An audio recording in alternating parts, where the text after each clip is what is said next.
Welcome back to the Autism Spectrum Disorder video series. In this video, we will discuss the types of autism. But before jumping into that, let's discuss what we talked about in the last video. In the last video, we discussed the history and the general idea of what autism is.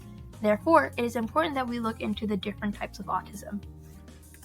The term autism is the clinical diagnosis that doctors give when patients meet the criteria of problems with social communication and restrictive or repetitive behaviors.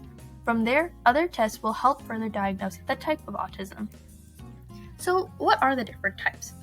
The most common types are Aspergers Syndrome, Fragile X syndrome, Rett syndrome, and tuberous sclerosis.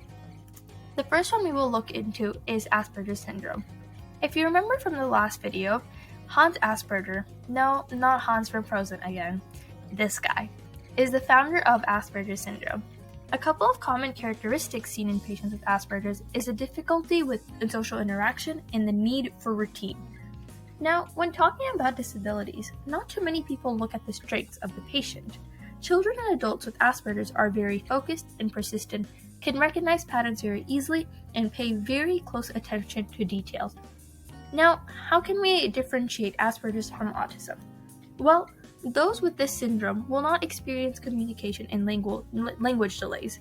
They will also have normal language development and intelligence. Now, Asperger's and autism have many of the same symptoms. However, Asperger's have less severe symptoms. The next type we will look into is Rett syndrome. Rett syndrome was discovered by Andreas Rett in the 1950s. Now, girls are more likely to be diagnosed than boys. These patients will lose the ability to speak and walk. But how do we identify Rett syndrome? Well, although it is not apparent at birth, between around 6 to 18 months, children will begin having problems with interaction and will lose the ability to speak. The third type is Fragile X syndrome. One of the main characteristics of Fragile X is their physical features. These patients will have a long face, large ears, or flat feet. Moreover, these patients have a few repetitive behaviors, for example, hand clapping.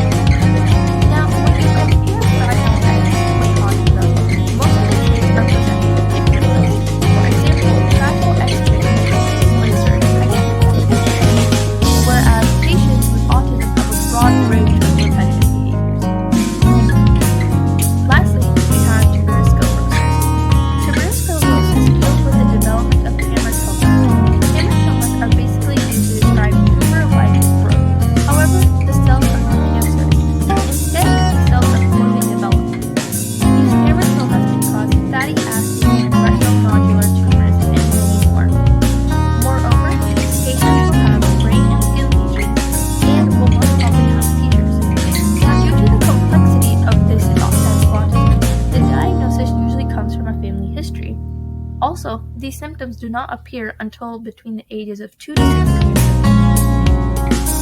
So, what did we learn?